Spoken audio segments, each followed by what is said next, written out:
au niveau de ces laboratoires de recherche et développement pour l'innovation, pour acquérir de nouveaux brevets, etc., déploie, met en œuvre effectivement les stratégies au niveau global et au niveau des domaines d'activité stratégique.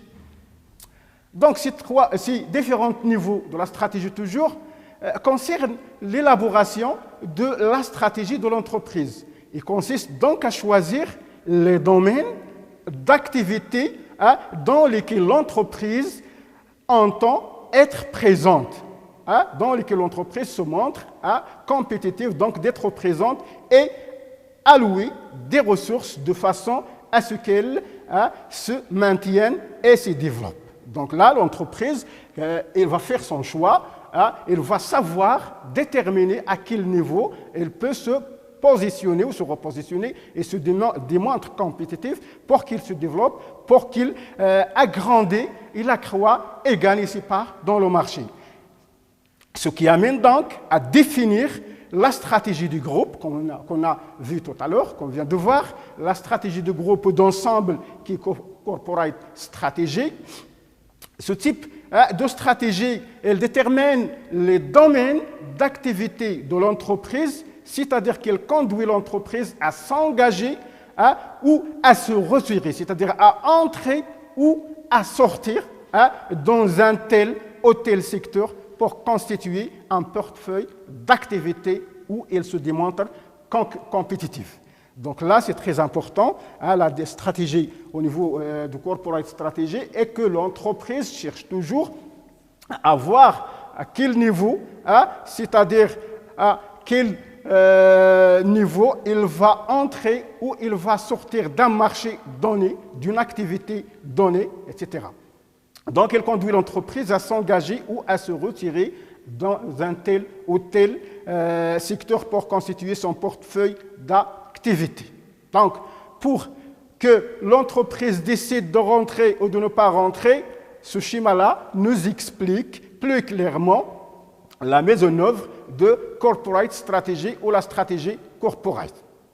Donc, si l'entreprise décide de se focaliser, de se concentrer sur une activité unique, donc elle se pose la question, est-ce qu'on va se concentrer sur une activité unique ou on va diversifier les activités? Si la réponse est non, donc l'entreprise opte à une stratégie industrielle. Donc elle va travailler sur l'industrialisation. Et s'il répond oui, je vais me focaliser sur une seule activité, donc c'est une stratégie intra-industrielle, à l'intérieur de l'industrie. Interindustrielle entre plusieurs types d'industries et intra à l'intérieur de la même industrie elle-même. Par exemple, là on revient à l'exemple de Total, par exemple au niveau de la restauration, si Total décide de faire tout simplement de la restauration, donc là on est au sein d'une stratégie intra-industrielle qui amène à une stratégie de spécialisation. C'est très important, très bien. Donc, il se spécialise dans un type de restauration. Par exemple, on prend le type de restauration par la Tangia, par exemple, à Marrakech. Donc, par exemple, un restaurant qui se spécialise dans la restauration par la Tangia. Ou revenons à Ressani, par exemple, un restaurant qui se spécialise dans la medfouna, qui est la pizza berbère, la pizza originaire de notre région. Toujours à ce stade-là, revenons à l'activité unique, si on décide de ne pas se concentrer sur une seule activité, la stratégie, on a décidé inter-industrielle entre plusieurs types d'industries, et donc c'est la stratégie d'intégration.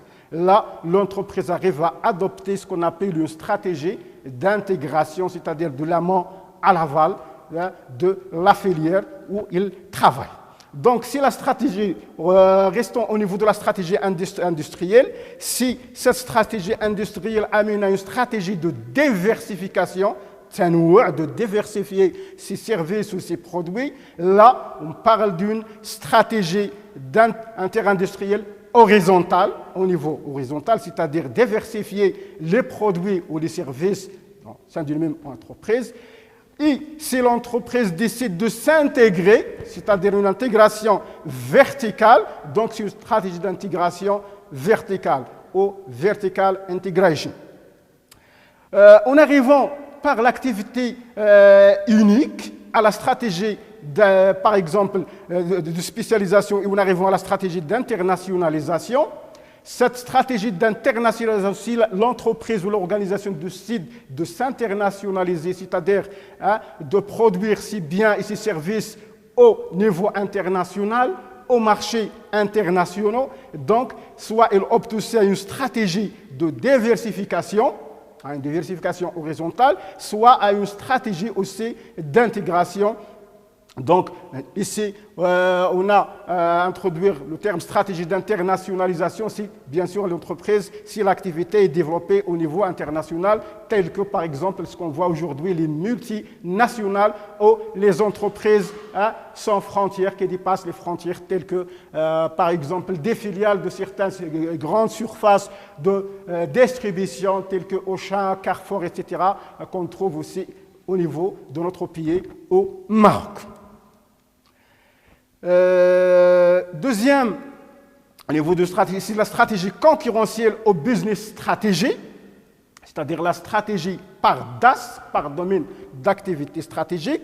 Ce type de stratégie est mise en œuvre dans chacune des domaines d'activité. Dans chaque domaine ou secteur d'activité, on met en œuvre ces stratégies, etc.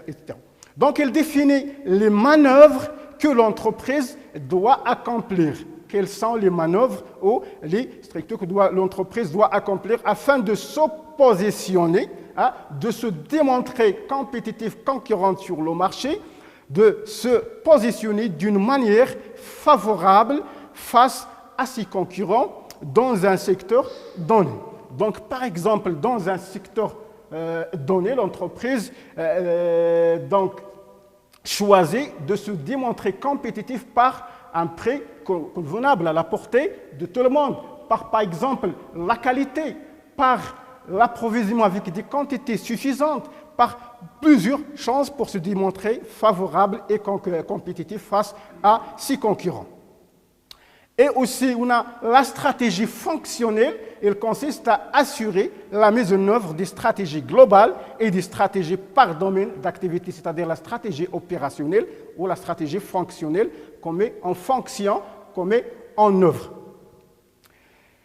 Rapidement, sans trop tarder pour réassumer, donc on a dit que la stratégie fonctionnelle consiste à assurer la mise en œuvre des stratégies globales et des stratégies par domaine d'activité, et ce, spécifiquement pour chaque fonction de l'entreprise, telle que marketing, production, distribution, recherche et développement. Donc, à ce stade, la stratégie vise à mettre à profit et à intégrer les compétences distinctives et les capacités de l'organisation pour chacune des différentes fonctions qu'elle assume. Donc, je vous laisse et je vous quitte jusqu'à la séance prochaine, Inch'Allah. Espérons que vous allez bien maîtriser et mémoriser ce qu'on vient de dire, en s'appuyant bien sûr sur d'autres ouvrages et d'autres bouquins. Merci pour votre attention.